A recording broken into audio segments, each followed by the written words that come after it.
Yo, what is up, guys? And we are back for another video on Dragon Ball Z Dokkan Battle.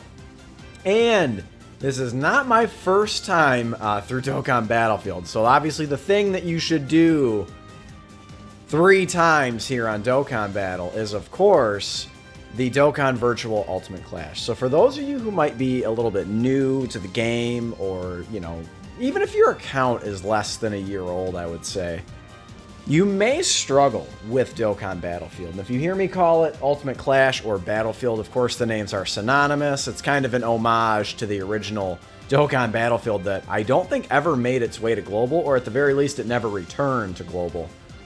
So that was like year 1 of the game or something like that. But anyway, Virtual Ultimate Clash is a mode, as you can generally see, you're using monotype teams. Now, what I would say is there's one caveat. So, Omega Shenron, right? The boss at the end. So, kind of jumping around a little bit here. I'm going to go ahead and fast forward this to 2 times speed, and when we get to Omega Shenron, we'll slow it down to 1 times speed, right? Because Omega Shenron is a pain in the neck.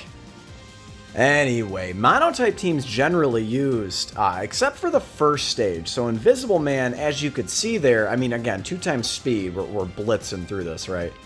But Invisible Man, he has 1 health bar, right? He's got like year 1, you know, 1.5 Dokkan Festival exclusive event, you know, like Dokkan Fest event, right? Like, he's got 1 health bar. It's just kind of wild, right? He's an absolute throwaway. You could probably bring 1 unit in there and just bring Cybermen, and you could probably be Invisible Man. What I decided to do was bring the Ginyu Force. The Ginyu Force after their EZA. It might be a video for another day. I do wonder if they could take down Omega Shenron. Maybe after he gets nerfed over here on Global. After probably the version Z stuff, they will probably nerf Omega Shenron, because he is pre-nerfed as far as I know. Unless in the last day to download, they nerfed him a little bit. I doubt it, though, because he seems to super attack every single time in the first slot. He seems to, like, double lock your rotations. He seems full power to me, right, before they nerfed him. The real strategy you want to use with Omega Shenron is generally you need powerful units, right? LRs is, like, the best strategy. That's pretty much the best strategy here in all of Dokkan Battlefield, right? Is just bring your best units, right? So you have to have 112 Dokkan Awakened units. The minimum amount of units you can have to yield full teams is, I think it's 42. I think is the correct amount there. Because, yeah, 7, yeah, I think so. I think it's 42. I think it's 42 units. So it's interesting, right? So, like, I remember I always talk about this in all my Ultimate Clash videos. Before we get to that, your boy almost died right here, so that was kind of horrifying. We could have made it through. I think I had enough STR units. I brought enough of them. That's why they give you 112, right, in case you die once or twice.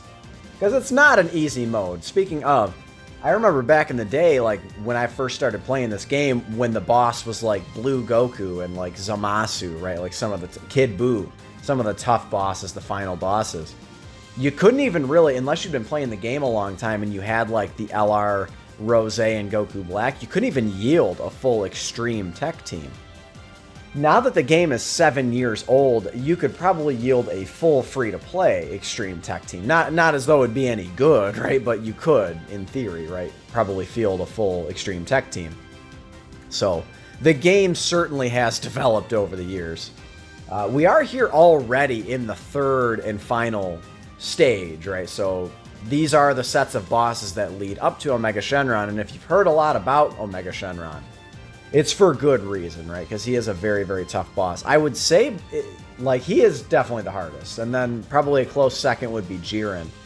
Jiren, that was 2 sets of enemies ago. He was annoying for the same reasons, some of the same reasons that Omega Shenron is annoying. He would super attack you and then lower your defense and then, you know, smash you on normal attacks. So you really need units that raise your defense or straight up just dodge. You'll see in the final run, like, bringing, like, Super Saiyan 4 Gogeta could certainly serve you very, very well. If you decide you want to bring, obviously it's going to be Super Int, right? You can always tell by the first typing of the first boss. So Invisible Man, you can always tell, right, who the final, what typing the final boss is going to be. But yeah, again, units that dodge. So, you know, we'll get there when we get there, right? But anything else notable? This is actually kind of a notable little run here.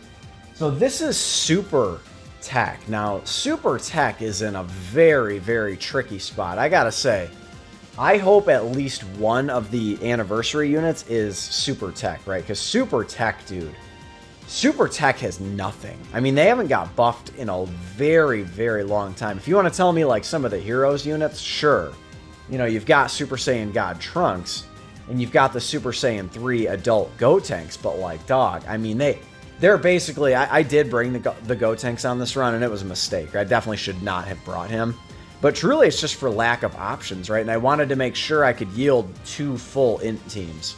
So I was a little skimpy on the tech units. But, like, dude, Super Tech, man, it really needs some help. You know, luckily on this run, you do kind of get to witness the splendor of that Super Saiyan 2 Gohan from the BoJack movie, right? The movie Heroes Gohan. He is still, like, a crazy powerful unit. He can still shell out a lot of damage. And if you get him triple super attacks, he can actually be pretty solid defensively. You know, a unit like Jiren, I think I switched them around right there. Activating Shocking Speed, right? You do have a lot of good units on Super Tech, but man, they do not synergize all that well. And in terms of leaders for Super Tech, oh, you know who I didn't bring? That's just a rookie mistake. I forgot to bring this Angel Super Saiyan 3 Goku. He would have been super helpful here, right, as a leader. As one of the sub-leader, the leader of the sub-leader, right? He would have been very, very helpful. I don't know what the hell I was thinking. Oh, well, I'll go ahead and add him in the next batch. Obviously, he's very, very good. He gets really good in, like, Super Battle Road, where he can stun and be super effective against all types and such. Super Fizz over on JP. We're on Super Fizz now. Super Fizz just got a monstrous buff in that Super Saiyan 2, Super Saiyan 3 Goku, right? That dude is probably the best TUR in the game, just like raw power TUR, dude. The amount of damage he does, man, there are many, the vast majority of LRs in the game can't output that kind of damage. And he's very strong defensively after he's super. So Super Fizz, dude, is in actually a pretty good spot. And then you've got, like, Heart Virus Goku, who's like a support unit and has damage reduction and is absolutely insane. Even, like, the kids right here, like, they're a really, really good unit. LR Master Roshi. You've got the Super Saiyan GT Goku, like this guy. Really, really good squad of Super Fizz. I actually quite like where Super Fizz is, especially after the Goku, right?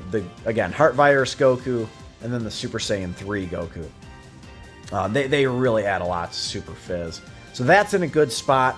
Currently Super STR. So Super STR, certainly one of the better super typings in the game. It's very, very good. Again, the likes of the EZA Super Saiyan 4 Goku. Super Saiyan 4 Vegeta here, still pretty good, right? Not anything too crazy to write home about. But actually, like, when the Mono ESBR came out, he was actually a saving grace for a lot of players. He could actually tank pretty well. He still can tank exceptionally well. Because he gets all of his defense. Unfortunately, he gets, you know, a defensive raise on his 18 key super, which is unfortunate, but he gets all of his start of turn defense right out of the gate, right? Whereas AGL Super Saiyan 4 Goku, the LR, he builds up defense, whereas that Vegeta builds up attacks. So, you know, again, it's just kind of a weird spot the LR Super Saiyan 4s are in. We're closing in on the LR Super Saiyan 4s being 3 years old, which is pretty goddamn wild. We get the counter here, pretty good. We got some decent damage, we'll take it. But Super STR, of course, you know, we still have a very, very powerful unit in LR STR UI Goku. He's obviously very, very good. That foot Kamehameha Goku fight is annoying, by the way, before we get, you know, into the real meat and potatoes here. That guy can be annoying. Some of those fights in the 3rd stage, and that Trunks actually in the 2nd stage, can be very annoying. But that foot Kamehameha Goku, he can be annoying because he can super attack multiple times. So you can see the squad I'm bringing here. I'm pretty much bringing, I mean, by and large, I'm bringing my best units. Now, the leaders for Super Int, you could easily do a you could do a Super Saiyan team easily. I wanted to bring, like, Super Saiyan 4 Gogeta and Int UI Goku, so that's kind of why I didn't.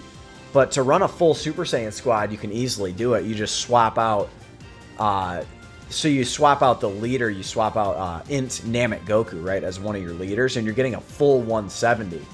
And then you have the Int Gogeta, Int Super Gogeta, as your sub-lead, because of course he fits in on that leader skill.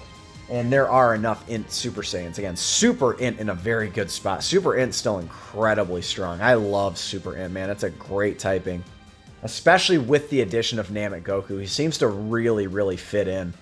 Namek Goku, dude, he came in on my LRs list. I believe I had him as the number 3 unit in the game. I think as the years go on, I could see him... it's hard to say that he's going to get better, but will he age a little bit better than, like, AGL-UI Goku? Probably. Will he age better than, like, Namek Frieza, you know, the AGL Full Power Frieza? For long events, he will, right? Even currently, he's superior for the long event. So, right now, we're actually in a very, very good spot against Omega Shenron. The one problem is he locked in 2 of our units here. So what I would love to do is put Namek Goku right out front so we can get his double super attack and just, you know, frickin' wrap it up.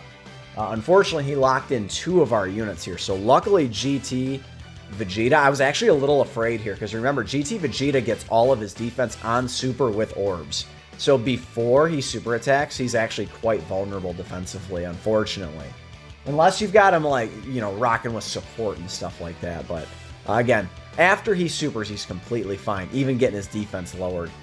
And then with Namek Goku and Evolution Blue Vegeta, you know, almost a 5 million attack stat in Dokkan Battlefield is pretty fucking good. That's a 130 and a 120 leader skill right there. Not too shabby. Had the potential to get the triple super attack there, but it is fine. Because as you could probably guess, Int Evolution Blue Vegeta going to wrap it up here. I will say, I just recently picked up a dupe with my red coins of both of these units, the Int Vegeta and then the AGL UI Goku, man. They obviously perform like much, much better now. There's the guaranteed crit. Easily taking down Omega Shenron. Certainly Omega Shenron is a big pain in the ass, so let me know if you are struggling. I can do my best to help you with team building, but in the end, Battlefield is end game content, right? Slap a like if you enjoyed this video. Don't forget to pick up your Elder Kai. Subscribe if you're new, and I'll catch you in the next one. Later.